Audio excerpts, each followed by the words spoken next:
That one was in the summer of 1914. Okay? The assassination of the Grand Duke Franz Ferdinand in Sarajevo.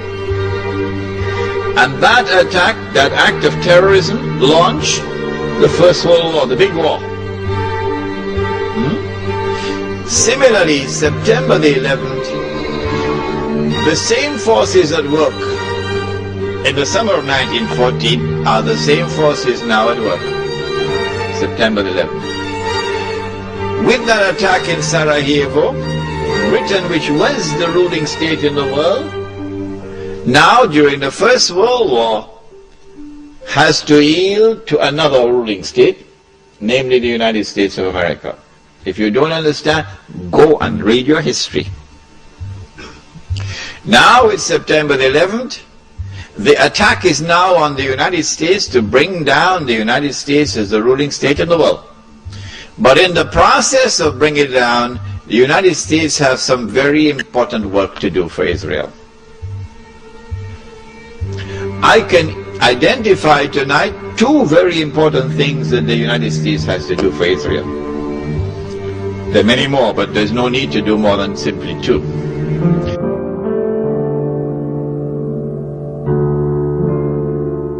In order for Israel to succeed the United States as a ruling state in the world, not only must the US economy collapse and the US dollar collapse, and when the US dollar collapses, it brings down the whole world of paper money with it. And if you don't believe me, just wait. Just wait.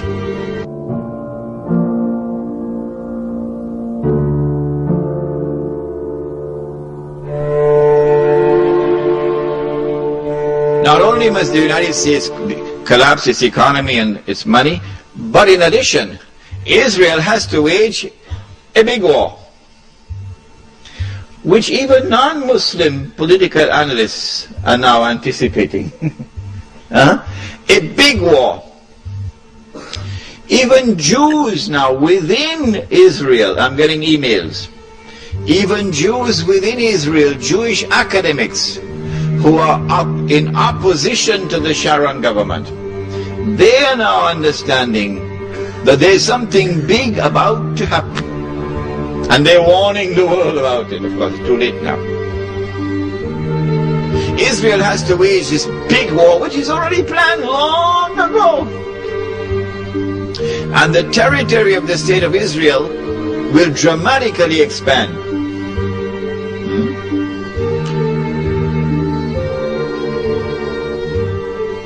And the Palestinian problem will be solved, but they'll be exported out.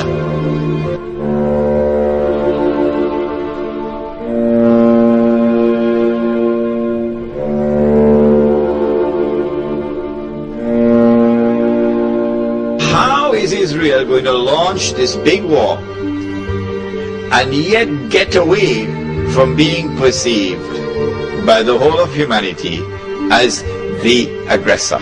Blatant aggression. You have to come with a good strategy. The strategy is this.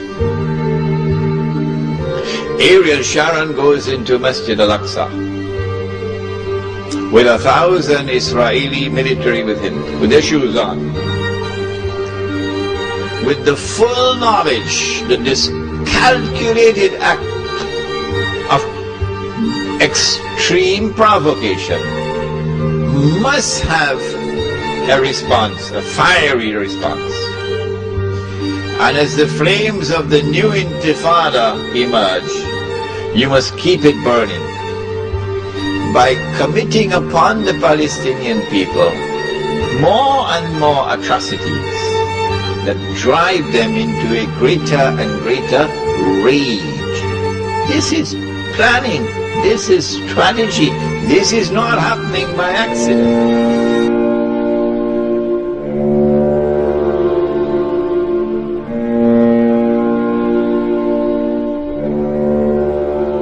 Bring that state of rage. And as the oppression continues to increase, there is going to be an awakening amongst the Arab masses. Egyptian people are going to be very angry. Jordanian people are going to be very angry. So what is the king of Jordan going to do?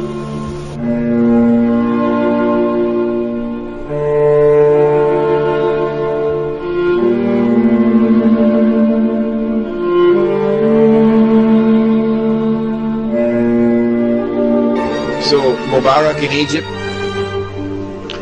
and Saudi Arabia, I don't know, it's Fahad or Abdullah, and Abdullah in Jordan, and Sheikh Sabah in Kuwait, etc. Israel has to judge the temperature on the ground in the Arab world.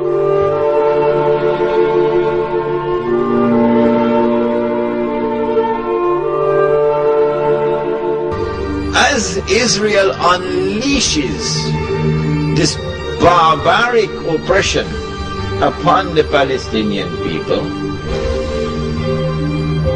you must have a television station which you plant amongst them, which will cover this,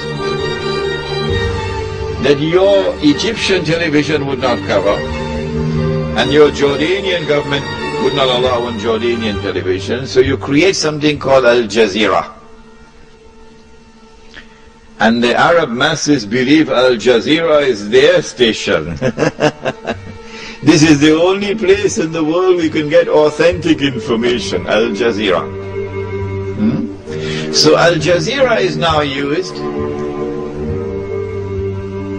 to portray all the atrocities.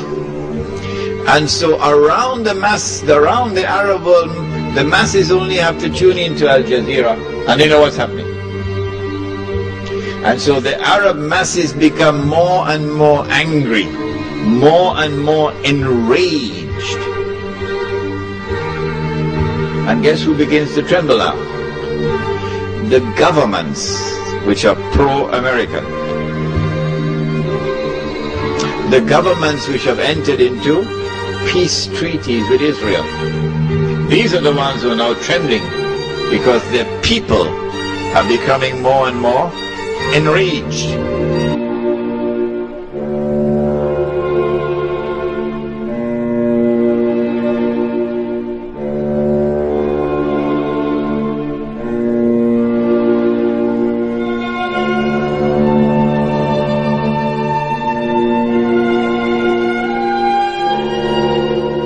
But Israel has a PhD in deception, because it's Dajjal at the back of this, the mastermind. And Israel would not want to wage a big war and appear to the world naked, clearly as an aggressor. No, that's not deception. Israel has to wage her big war and make it appear as though she was only defending herself.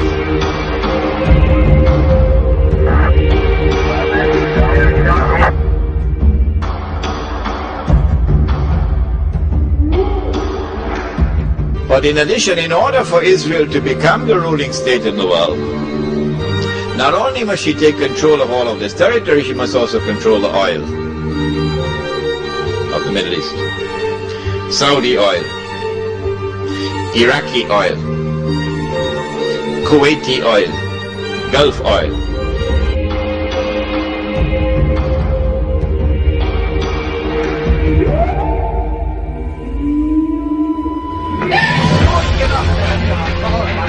Now that's going to be a very, very important event in world affairs. If Israel takes control of this oil, Israel will have her hands on the throat of the world. Not so much Britain and the United States, because Britain has North Sea oil. The United States has a lot of oil, sufficient to meet its domestic consumption. And so who is going to have Israel at their throats? The answer? Europe, Japan, and the rest of the world dependent upon Middle East oil. but particularly Europe, Japan. Which is why at this moment you will notice a lot of strange noises coming out of Europe in hostility to the United States. Because the Europeans are beginning to open their eyes and now beginning to slowly understand what we knew all along.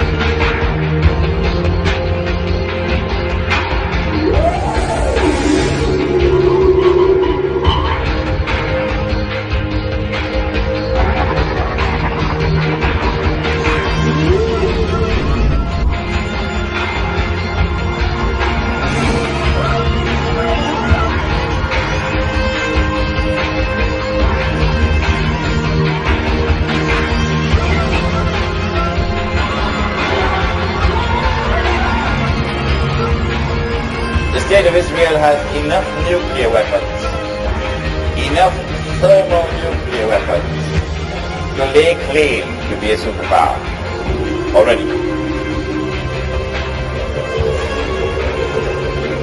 But in order to be recognized as the ruling power in the world, Israel will have to give a spectacular display.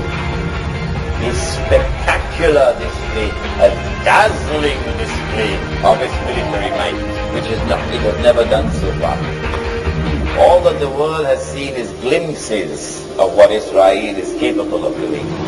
But it'll have to be a spectacular display of its military power.